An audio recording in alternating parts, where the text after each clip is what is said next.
How do hormones affect your colon health? Let's talk about it.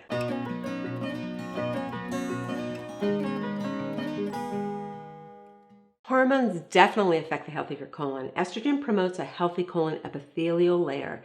Estrogen deficiency in postmenopause can lead to dysplasia or abnormal cells in the colon. Estrogen and progesterone work together to heal and promote a healthy colon and prevent colon adenomas. Adenomas are tumor cells growing abnormally, and while most are benign, some can be dysplastic, meaning they can turn into cancer, and some can be cancerous. Fortunately, estradiol and progesterone regulate abnormal proliferation of cells in colon cancer.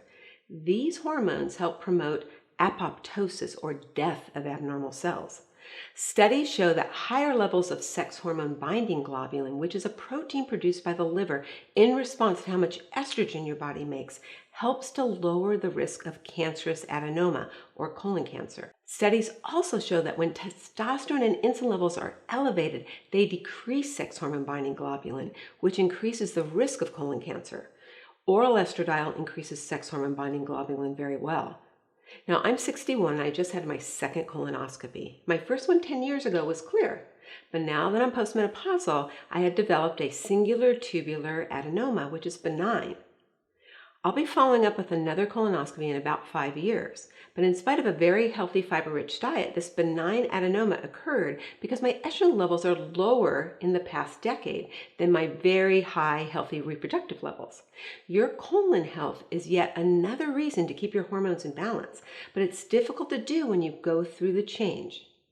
If you have colon cancer in your family, having an even earlier colonoscopy starting in your 40s, maybe even in your 30s, according to when colon cancer hits your family, can actually help to detect these abnormal growths called polyps and get them removed before they turn into something worse.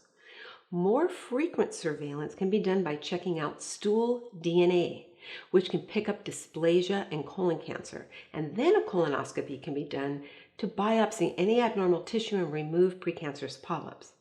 Now, if you're at high risk for colon cancer, you have a really strong family history of colon cancer, you smoke, you have colitis, you will need more frequent surveillance. Your diet definitely affects colon health. It needs to be plant-based, rich in a variety of colorful fruits and vegetables, low in meats and saturated fats, and high in fiber.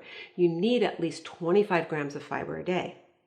And a diet rich in calcium can be very protective for colon cancer. Try to get at least 1,000 milligrams of calcium from your diet. The richest sources come from dairy. You may need supplementation. Folic acid can also help reduce the risk of colon cancer and polyps. You need at least 400 micrograms per day.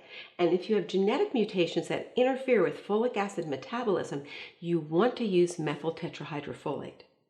Research shows that the daily use of baby aspirin can help to reduce colon cancer, but talk to your healthcare provider.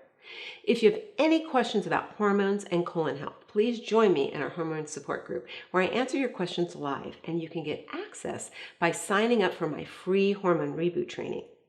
People who have an active lifestyle and exercise regularly have a reduced risk of colon cancer, and if you smoke, stop.